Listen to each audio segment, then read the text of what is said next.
Okay, good afternoon, everyone. Welcome to today's webinar where we are going to be looking at resistance today.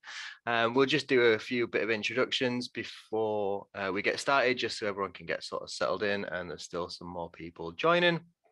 So today we're going to talk about different types of resistance, what it looks like and how we best sort of manage it within the industry. And we'll go through a few other bits as well, which I'm sure we'll get to. It is great to see a couple of 250 plus people joining us today. Just a heads up on next month, I'll be back on the 3rd of November, where we will have a webinar on proofing strategies, so don't miss that one. PPC Live is coming back to Harrogate on the 22nd of March 2023. It is a fantastic lineup of exhibitors. There will be some talks there and demonstrations, and there'll be opportunities for you to get some hand-on experience with some new pieces of equipment that is being exhibited at the show as well. You can register online. It is now live. If you just search for PPC Live 2023, and you'll be able to find all the information on the day there. And it will also have the registration form at the bottom as well. We have added lots of member benefits this year, from discounts on things like TradePoint to Dell computers and accessories, right the way through to business support in marketing and communications. Again, you can find these on the BPCA website if you just look under the membership tab, and you'll see all the membership benefits in there. There is one point available for today's webinar.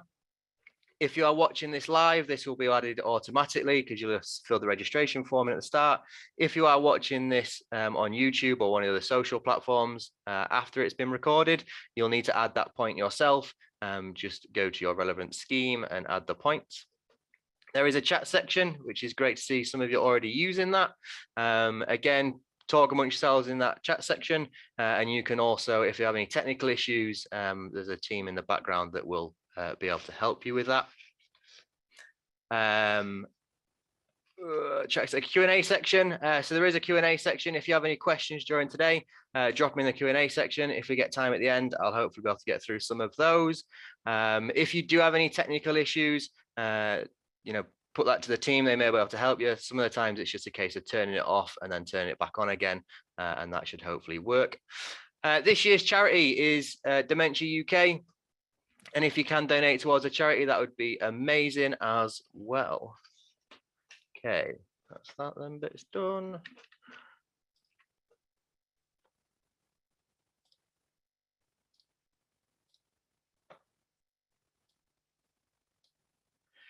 Okay, so today we're going to be looking mainly at physiological and behavioral resistance in rats and mice.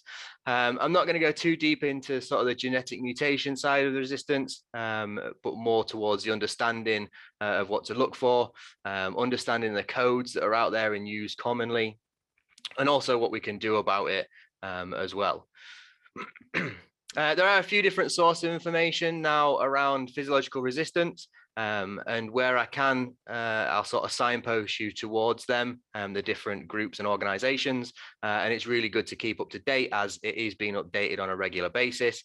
And if you're interested in sort of resistant strains in your area, these are the sort of places you'll be able to find that information as well. So the agenda for today, we're going to mainly talk about the two main ones that come across for ourselves. That's the physiological resistance. We're going to look at what physiological resistance is. We're going to talk a bit about tail sampling and how that works. We're going to look at a bit about the resistance history and where it sort of came from, and then manage resistance in your area. We'll then touch on a bit about behavioral resistance, so a bit about what behavioral resistance is, and then sort of managing that as well. Okay. So we're mainly going to be talking about two species of rodents today. That's the house mouse and the brown rat. These are obviously our commensal rodents. So it basically means they rely on us to survive. They feed off man's plate. So they use us for food source and water and a source of harborage as well. So these are the two main species we're going to talk about today. Okay, so there are 4 types of resistance. There are more, but these are sort of 4 that fall into what we do. And we're going to talk about 2 of those today. You've got metabolic resistance. Now, this is an enzyme, the P450 enzyme, and this breaks down the active ingredient before it has time to take an effect. So this group of enzymes are normally classed as superproteins. and it's what's used to metabolize drugs and toxins within the liver and the intestines. This is sometimes, it's not been looked into too much detail as of yet. There are lots of information on this enzyme within people and other animals, but there's still a little bit more work to do within rodents. So there's not a lot of information out there, but it is something that is being looked into. I think it's the French researchers that have started to look into this, and they've been able to identify where metabolic resistance is and with which strains. So that's something to look out for. Then we're going to talk about the two main ones that we come across. That's behavioral resistance and genetic or physiological resistance. Now, behavioral resistance is where rodents in a population have built up an avoidance to bait or the materials. So they'll actually just avoid sort of bait boxes, traps, trays, things like that. And I have got a few studies that sort of highlight how this has been picked up and what to look out for. We're going to talk about genetic resistance.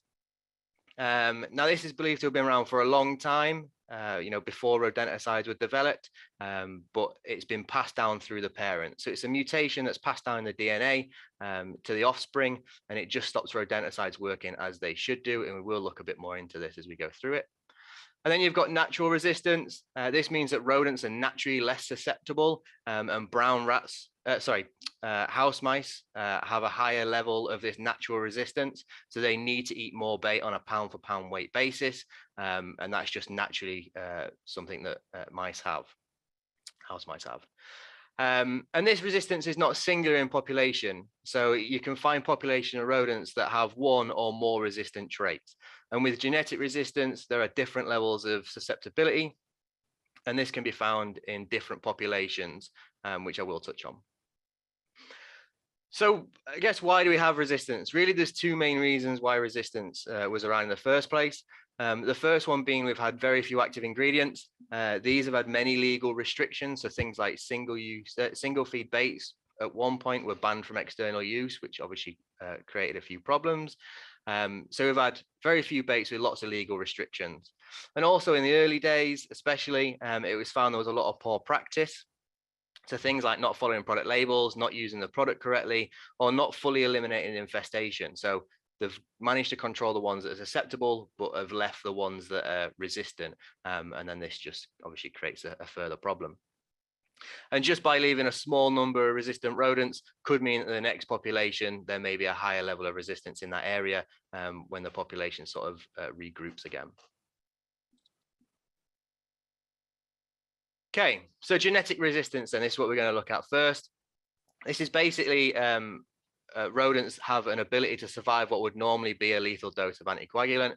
As I mentioned earlier, it's a mutation that is identified in the DNA, and I'll talk about where it actually comes from, the mutation, and it's passed down from the parents to the siblings. Now, it's like this has been around for a long time, and we will go into the history and how it planned out now. So strychnine was first used in around the 16th century. Zinc phosphates were then registered around 1940s, and warfarin then came around 1948. Moving on from there, resistance was first found in Scotland in 1959. So anticoagulant rodenticides first started to be developed in the early 1940s into the 1950s, and this helped overcome the issues faced with earlier acute poisons, which had pretty much been deemed useless by this point. So they had to come up with something new, which is why they come up with these rodenticide in the 1940s, 1950s. Now, these new chronic rodenticide means that treatment started to become effective, and then populations of rodents that they couldn't control with earlier products, it was now possible to start controlling them using these new rodenticides. So the F-guards came first, the first generation anticoagulants with warfarin, obviously coming into circulation in 1948. And then soon after that, within a few years, cumatetranol was also on the market. And it was a multi-feed bait, but with a multi-feed, they could take a lethal dose within that first sort of 24 hours. So the rate of how long it would take them to succumb to it was still around 4 to 10 days. Which is similar to what we have these days as well with the second generations. Now, detection to resistance of first generation anticoagulants was found in 1958, and that was found on a pig farm up in Scotland. And by 1962, it had pretty much been confirmed through field trials and lab tests that there was resistance in areas to all first generation anticoagulants. So it didn't take long. It was only a few years from being brought to market to actually finding out there was resistance to these products. And a lot of this, like I said, was due to poor practice and just not dealing with them infestations properly in the early days. During the 1960s, again, resistance was found in other areas such as Wales, Sussex, and Kent, and then Hampshire, which we know nowadays is the most problem area of the country, which I will cover. And then the story somewhat repeats itself in the 1970s and 80s when second generation anticoagulants, so difenicum and bromadiolone, when these came to the market in the 1970s, 1980s, within a few years, there was resistance found to these products, and that was in sort of East Anglia, Yorkshire, and Lincolnshire areas. Now, it's at this point that single feeds were then developed, and that sort of brings us up to this modern day period where we have the products that we have now with the legal restrictions that come on the product label with them. Okay, so this is the VKORC1 enzyme. I'm not going to go too deep into this. I just wanted to show where the codes came from as to what we use nowadays when we talk about resistance. So this enzyme is basically a string of beads. There's 163 of them. You can see every so often along the beads, there is a number. So there's 163 of them. And where it's in a green tube, that is where it actually has an effect. So that's the redox center where it actually has an effect on, in our case, the vitamin K cycle. So it's amino acid.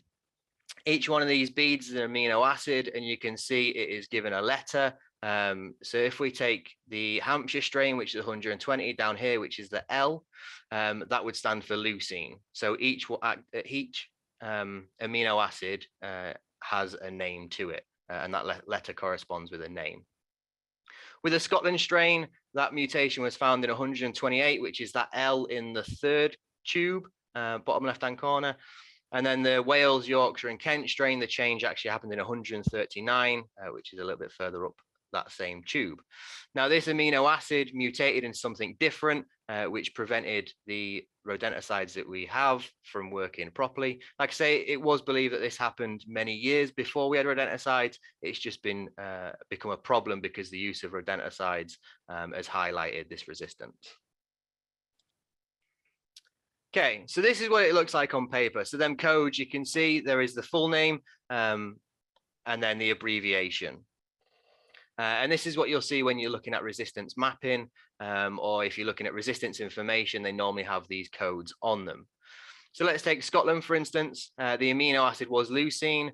The switch happened at cell number 128, and that mutated into a glutamine.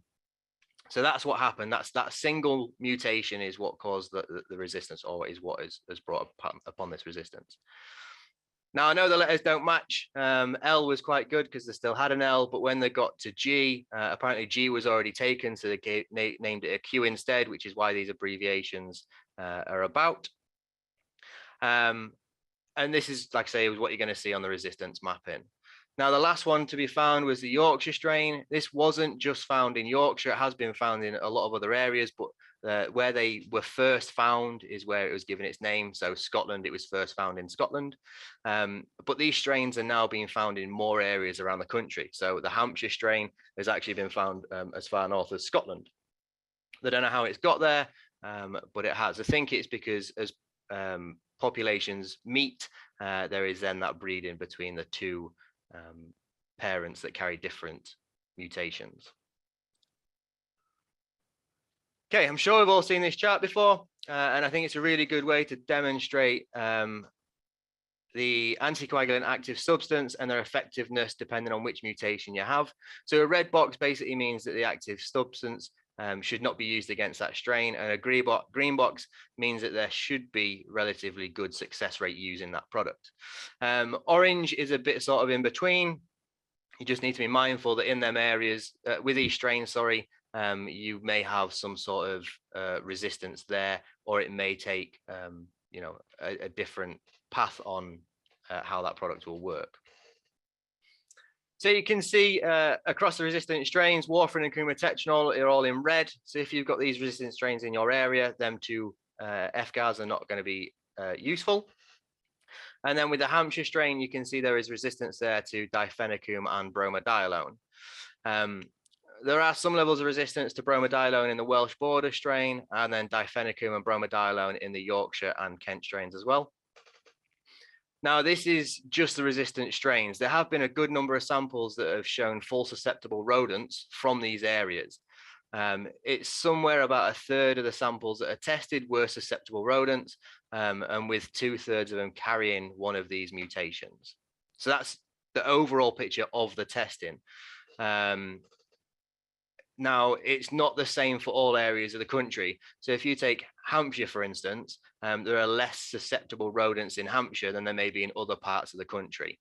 But out of the whole testing, about a third of them were found to be susceptible, but the levels of resistant rodents in an area of the country may be slightly different. Just remember that when you're looking at the resistance mapping, that it may be a bit more spread out. Okay, so resistance in mice then. There's only been about 100 to 150 mice tail samples that have been tested, and 44 of these were done in a bit of a project that was carried out in London. So it is an area that a lot more sampling needs to be done to get a better picture of the overall situation. Now, these two codes are important to mutation codes for resistant strains found in mice, and it'll be interesting to see as we do more testing if these codes change, or if any sort of new resistant strains are added to this. But as more testing comes about, I imagine that picture will show that. And as I mentioned earlier, house mice naturally have a higher tolerance to rodenticides than brown rats across the board, and that is just the amount they are eating on a weight for weight basis. Okay, so this is the active ingredients, similar to that previous graph that shows the product and its effectiveness against each strain. You can see there warfarin and coumatetanol.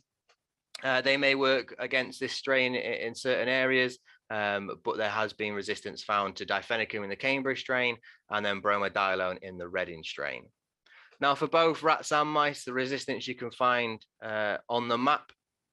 And to find this map, you're going to go to the rrac.info webpage. You basically go to the webpage, there'll be a map on the screen. You've got to click on the map before it allow you to then search that map. Once you click on the map, you can zoom into a very small area. So you can look at a postcode, you can even look at individual streets. So you can go right down, see what testing has been done in your area, and it'll tell you how many susceptible rodents were there, how many carrying a resistant strain, and then which resistant strain has been found in that area. So that will give you all the information you need for your areas.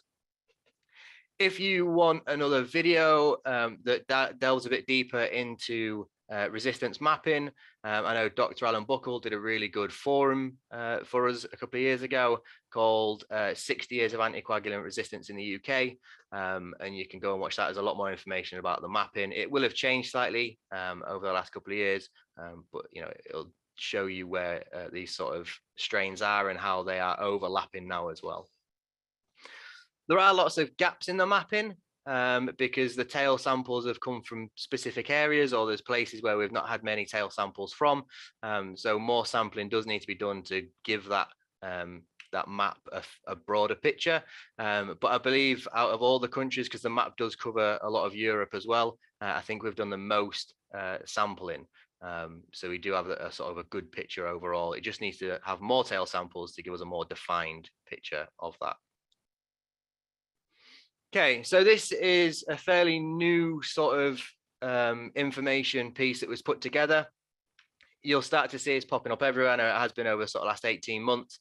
And it basically lists the anticoagulants, and then it's put them into subgroups. So first generation anticoagulants, second generation multi-feeds, and your second generation single feeds. And then it'll tell you what they're useful against. So FGARs for use against Norway rats with no resistance to anticoagulants. The multi-feeds, bromadiolone, difenicum for use against Norway rats, there is no resistance to anticoagulants, and also against strains 128Q and 139S. And then the single feeds for use against all house mice and all strains of rats. Now, recommended for control of all strains is a cholecalciferol, and then you've got narcotics such as alpha chlorelose, and it's recommended for all strains of house mice. On the bottom there, you've got gases, and these are done by specifically trained personnel only. So you need to carry out the training to be able to use them gassing compounds. Okay, so tail sampling then. So to get a better picture of the resistance situation, we need to do tail sampling. It's quite simple to do. You just need a rodent that's died quite recently, sort of within the last 24 hours. You remove 2 to 3 centimeters of the tail and place it in one of the kits that you can have sent out to you. You then need to freeze that tail within 4 hours. Once you've froze it, you need to organize it, getting it to a lab. The sooner you get it to the lab, the better, because they'll then store it properly in a lot lower temperatures, and then they'll be able to extract the DNA. That would be the ideal way that if you're doing tail sampling, to send your tails in. You can take the tail sample, that 2 to 3 centimeters, put it in the kit and send it straight away in the post. It is just less likely that the DNA will be able to be extracted from that tail once it's got down to APAH, who are now doing the testing on this. This isn't just for the pest control industry, so gamekeepers and farmers are also encouraged to send in these tail samples, and this should link up the dots, especially with like farmers. If there's a broad area where there's not much sampling, they could fill in them dots for that area as well. You can collect multiple tails at a time, but the important thing is getting them down to APAH in a timely manner. So if you've got like one site and you've got a few different tail samples, you can collect them all, just use the kits provided. It tells you in the kit what to do with it, and then send them in one go if you want to, but just make sure that you're following the instructions on there. Now, it is a fairly expensive process. So normally the tails are stored together until they have enough tails so they can carry out testing on, say, a machine load. So they'll store a few tails up, wait till they've got a machine load, then run the machine in one hit and do all the testing in one go. Obviously, the more samples that get sent in, I imagine the more often these tests can be run, the quicker the results will be published, and obviously the more information that's going to be available for us as well. I do know that some of the tail sampling has taken slightly longer, and I think that is the reason. I spoke to a few people that have done it and said they're not had the results back for a few days, and that's probably the reason why. They're probably just storing them up until they've got enough to run a machine load of them. And it's recently changed from Reading University to APHA, so I imagine they're sorting out their sort of communications and things backwards and forwards, which could be another reason. If you would like any more information on tail sampling, you just go to the Think Wildlife website, and I'll show you that in a second, and you can order your kits from there. They do need more samples from areas like Cumbria, Northumberland, Lancashire, Lincolnshire, Nottinghamshire, Derbyshire, Leicester, Warwickshire, Hertfordshire, Oxfordshire, Buckinghamshire, and Bedfordshire, and I think pretty much the whole of Scotland. So anywhere in Scotland will benefit from tail sampling as well. So there's lots of areas that they still need data from. I know there was one particular area, sort of North Wales border area, and then around there it's been pretty sparse on tail sampling. So if you look on the map and there's no sampling done in your area, it would be helpful to try and fill in them blank spots, and it gives a better picture on how these mutations are actually spreading across the country. So by doing this tail sampling, we can see where these mutations are meeting, and we can get a better picture of where it's all moving around. This is a thinkwildlife.org website. When you go on, there is a big banner on the homepage that says "Stop the Spread of Resistance, request your kit here." If you just click on that banner, it will take you to a web page where you can fill out your details and order a kit. Just be mindful, it is quite expensive. It is a free to use service. So if you are ordering a kit, please make sure you are using them. It comes with all the information in the kit. You just need to put the tail in and follow the instructions and then post it off to the testing place. Okay, so how does tail sampling work? When they first started doing this testing, they actually required a live animal. They would do the test from the animal, and then it would give them the result. Nowadays, it has been streamlined by a group of researchers in Germany, and they've been able to identify it through this DNA sampling. This has obviously made the process a lot easier and means that a wider audience can get involved. Also makes it possible for like pest controllers to be able to take them tail samples and send them in to make that map a bit more accurate. There's another important factor with DNA as well. It comes from two parents. So you see this DNA helix, there are two strands that wind around. One is from one parent and one is from the other parent. When you have resistant mutation in one parent, this is heterozygous. And when you have resistant strains in both parents, that's homozygous. Now, what they've discovered in some areas, and I think it was first found in Scotland, where both parents were carrying a resistant mutation, but each parent was carrying a different strain. So they found the L128Q strain, which is what you'd expect to find in Scotland, but they also found the sort of very resistant Hampshire strain, the L120Q, also in them rats in Scotland. So they are getting this. It's only been in the last couple of years that this has been found, but they are getting this these colonies of rodents where they have two different strains of mutations within the DNA. Okay, so what does resistance look like? These are sort of hypothetical situations, just to show you how it sort of comes about and what to be vigilant for when you are carrying out your rodenticide treatment. So this is a colony of rodents. You can see here on the left, some green triangles, they would be the susceptible ones. You have then got orange arrows. These would have a single parent that would carry the mutation and then one susceptible parent. And then you have the red squares where both parents would be found to carry a mutation in the DNA. So let's say you go onto this site and you use F-gas to start your treatment. This would wipe out the population of susceptible ones. So all the triangles would disappear, but leaving the two resistant strains there. Now you go back and you change the product because you notice this level of resistance. So you start using a multi-feed rodenticide. You're then going to wipe out the ones that are carrying, let's say, the L28Q Scotland strain, because they would be susceptible to them multi-feed products. This would then leave the most resistant strain, which for this instance would be the Hampshire strain, because they would show levels of resistance towards them second generation multi-feeds.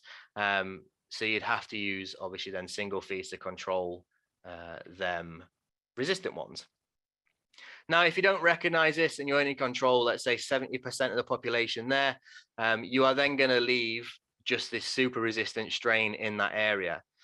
Now, when these then breed, instead of it being 70% susceptible, say, it may go the other way where it's now 75% of the population is then resistant. So just by leaving these last few rodents and not dealing with the whole problem while you're on that site could mean that the next time these repopulate and have been breeding, you have a more resistant strain in that area. So what would that look like in terms of bait take? So green is your sort of optimum, as it were. You start off your treatment, you put your rodenticide down, they start to eat it, so you have this high level of bait take. And then as the days go on, this bait take will decrease, and hopefully before day 35, you will have no more active rodents in that area. So you'll see no more bait take. If you have resistance, it's going to look a bit more like the red line, where the susceptible ones have been controlled in the first couple of weeks, but then you will see a low level of bait take where the resistant strains are still feeding on the rodenticide and it's not actually affecting them. So that low level of bait take will continue. And that's how you would see resistance while you're on that particular site. Okay, so dealing with resistance, then what can we do? Understanding your location is a big part of this. The mapping is really helpful. So if you go and have a look at the map, it will show you what resistant strains have been found in your areas, and also helping with that tail sampling. If you can help with the tail sampling, it will highlight your area better as to what resistant has been found. Changing the active ingredient will help. So don't use a product you know you've got resistance to. You're basically just going to be feeding them. It is bad practice, and it's just going to promote resistance in that area. They're just going to keep feeding off it, and it's not going to help the situation. So change that active ingredient to one that will work in your area. And that is going to obviously save you time and money, and it's going to stop the spread of this resistance as well. Don't forget there's no genetic resistance to breakback traps or glue boards. So physical methods of control you can still use. I know glue boards are currently going through a slight change, and we'll see what that looks like at the end of that. But physical methods of control are your way forward when dealing with physiological resistance. Okay, behavior resistance then. So there's three main ones I'm going to talk about today. You've got near phobia. So brown rats commonly have near phobia, and they'll have it in different levels. So let's take a city center rat. May have a lower level of near phobia maybe compared to someone that's lived out in the field and never seen a person or a bait box before. So you will get different levels of near phobia in different populations of rats. And it can take a number of days to overcome this. It can take up to 2 weeks for them to be acceptant of a new product in a new object in that area. So let's say you're setting up a site, for instance, for an external rodent treatment. If you don't see activity in them boxes for the first couple of weeks, and then you start to see activity building, it may be that them rats on that site have been, they've showed signs of near phobia to them boxes and have avoided using them up until that point. And this is a good indication of near phobia if you are dealing with an external rodent issue. The other one that we deal with is bait shyness. Now, this is commonly associated with acute poisons like alpha chlorulose. Acute basically means fast acting. So normally with alpha chlorulose, it works within a few minutes. Compare that to the chronic rodenticides we have, where it takes sort of 3 to 10 days for it to take effect. Now, the easiest way to describe bait shyness is, if you go to a seafood restaurant, you eat some fish, it makes you feel unwell, you're probably going to avoid eating there again. And it works the same way with acute poisons. They eat a small amount, they realize they're starting to feel unwell, that then builds that avoidance of that product in the future. So they'll just avoid eating it and shy away from it. And we've also got equipment avoidance. So over the years, I've had, been able to use trail cams and things to be able to film rats and mice in properties and actually seeing video evidence of them avoiding traps and bait boxes and things like that. And there's a number of other things that could promote this. Maybe, there's a scent left on the box, human smell if you've touched something. It could be an attractant. So it may be an attractant that they've decided to avoid because they know it's something that's been used to attract them before. And I did this with some traps many years ago when we still used peanut butter, and we actually filmed some traps and the mice were just going on, smelling it and then avoiding it. So you can get avoidance to things like that as well. Okay, so I got a few studies that have been done on behavioral resistance. I can't find the full papers to these, but I'll give you an overview of them. I'm sure the papers are out there somewhere, but this is some research that's been done and what they found when doing this research.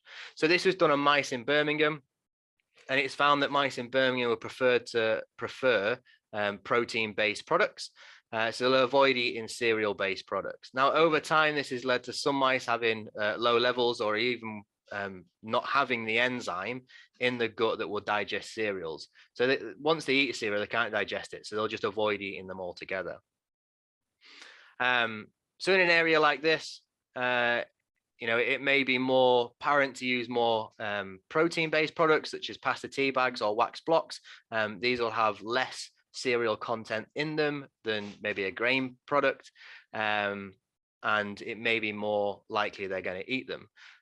Also using high protein based attractants on traps. So years ago when I was working in Birmingham, we used to use a lot of mayonnaise because it works really well as a trap attractant because they were preferring that high protein food source.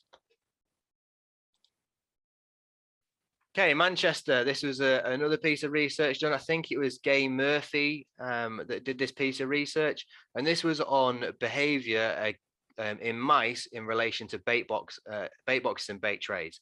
So it had 3 different types of sites, and it was spread in 6 locations. So they'd have like 2 houses, but in different locations, 2 factories in different locations.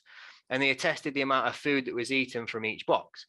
And what they found was that cardboard boxes that were slightly higher in size had the most take in them. So it was protected.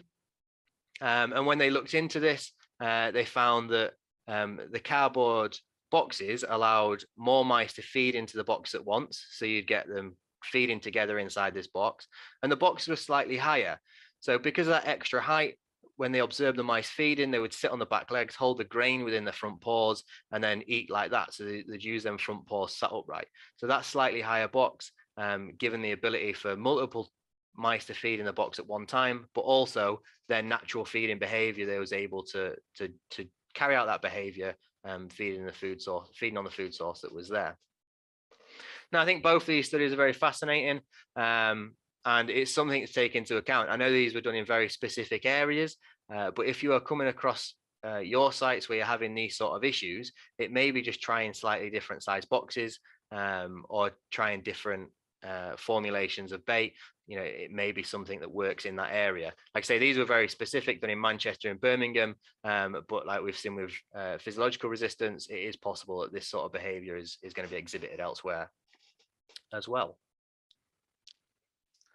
Okay, so what can we do about behavior resistance? Like I said, knowledge is key. Recognize a sign of behavior resistance early will give you the best chance for a successful treatment. Modern day technology, things like trail cams, do work very well. You can set them up, and you can actually see the rodents avoiding the traps or the boxes, as it were. And it'll hopefully give you a bit more information on how to minimize this happening in the future. Don't forget about tracking dusts and gels. I know the gels have been on the market for the last couple of years. Again, they'll walk through it. If they're walking around traps and boxes, you will see that as they're avoiding them traps and boxes, and the footprints will obviously show where they are moving. It may be that you're not in the right area and they're going a different route, maybe a different way down the wall, or it may be show that they are just avoiding the boxes altogether. Now, there's a lot of research that's going into different types of resistance, so it's really important, obviously, to keep up to date with that. And like I say, the places that I've mentioned today, you can get more information on and keep up to date with that sort of resistance. And there are many variables when it comes to behavioral resistance, so managing it can be quite tricky.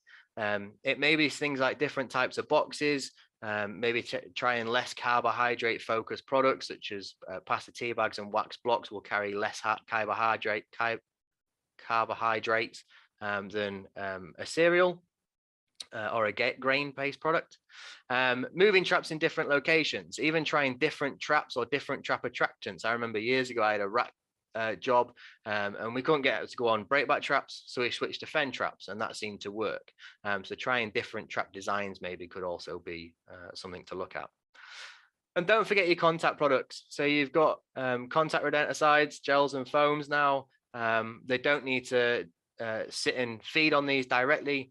They will consume them when they are grooming. So they'll pick them up on the fur and consume them at a later date as they're spending their time grooming. Don't forget, rodents will spend 20% of their day grooming.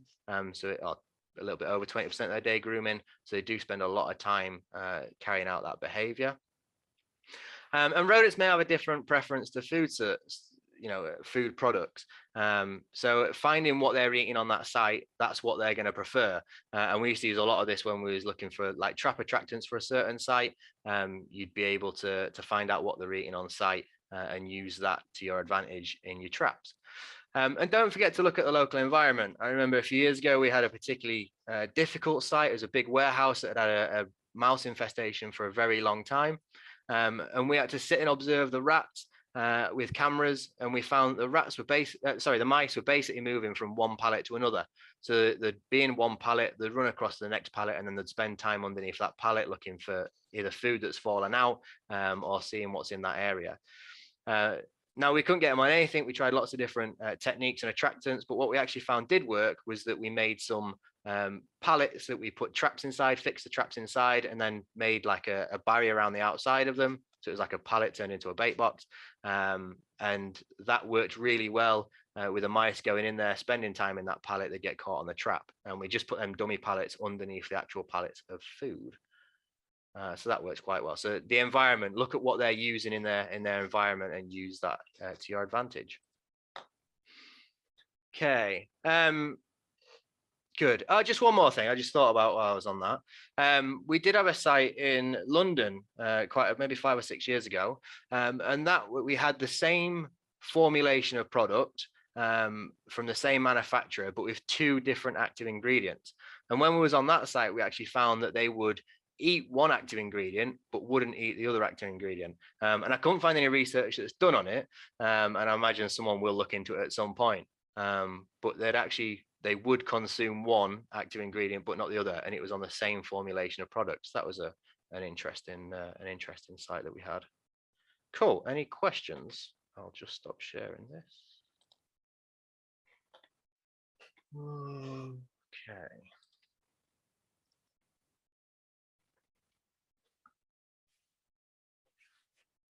With new products such as Solentra, do you feel this could help overcome genetic resistance? Yeah, so new products have been developed. A lot of the active ingredients, like cholecalciferols and things like that, have been around for a long time. It's just that we've not used them for a while, and then they've come back to market. They could be more effective. You saw on that graph where they had cholecalciferols on there, and it was there's no resistance to it, as it were, across the strains.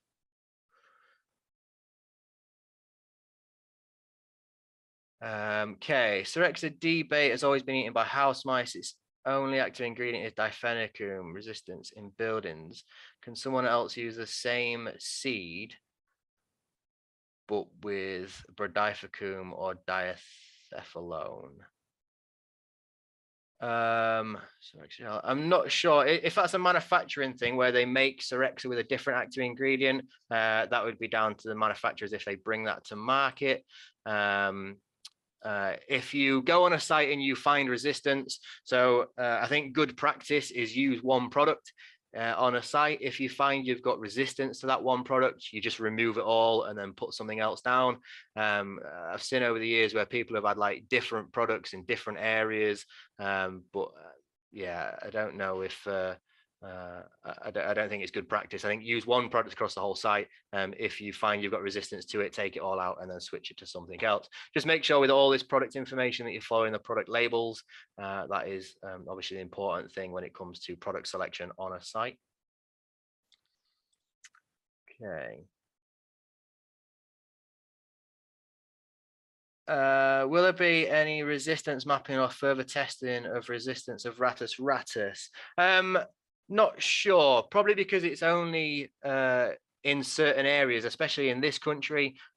Possibly in Europe, they may have more of a problem with this, but I don't know of any testing that's been done on Rattus rattus in this country as of yet.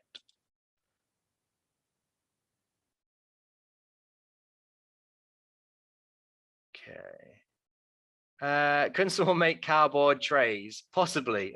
Speak to your manufacturing and distributors, see what they can come up with. There are lots of things out there that we sometimes get a little bit tunnel vision, where we have one system that works great for us, and we you don't see other things that are coming out to market. There are lots of things out there. I went out to a site last week, and they were using traps that I'd never seen before, and they were quite a good design. So yeah, this is why things like PPC Live are really good to get involved with, because you can go and have a look at the shows and things, but they do have a lot of products there that you might not have seen before, and you can get a bit of information while you're there as well.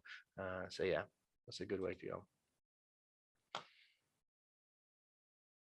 How are you able to know if rodenticide is really cereal-based or protein-based?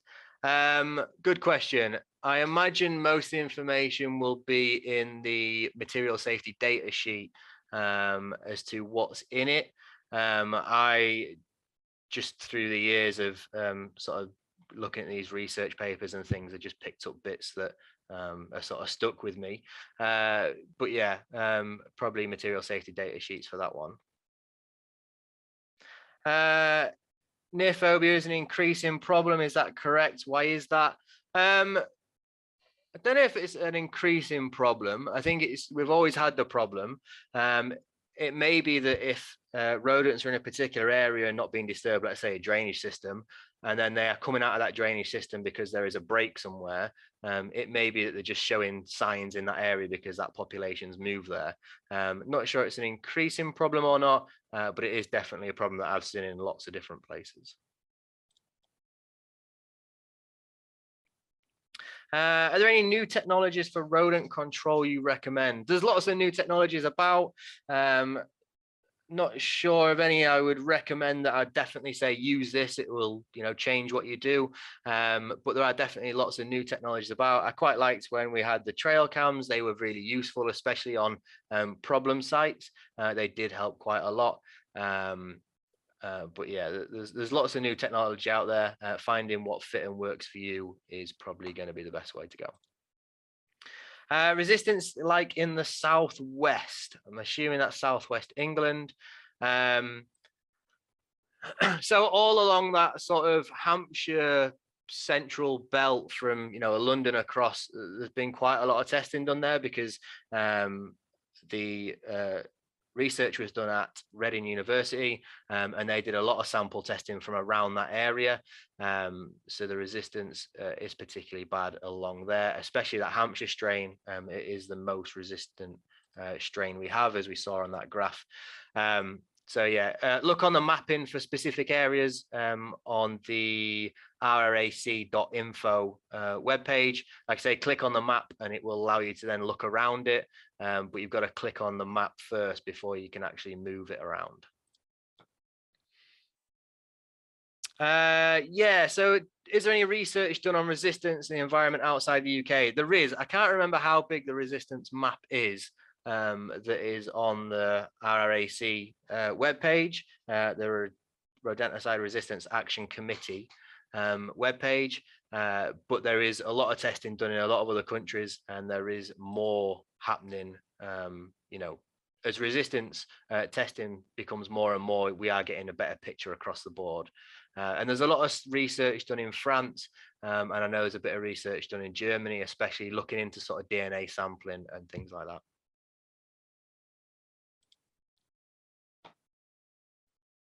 Okay.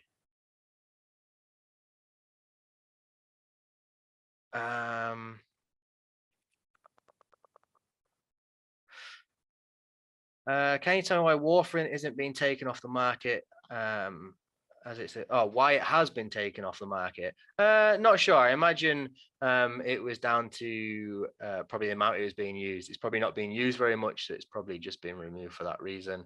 That's normally if products disappear.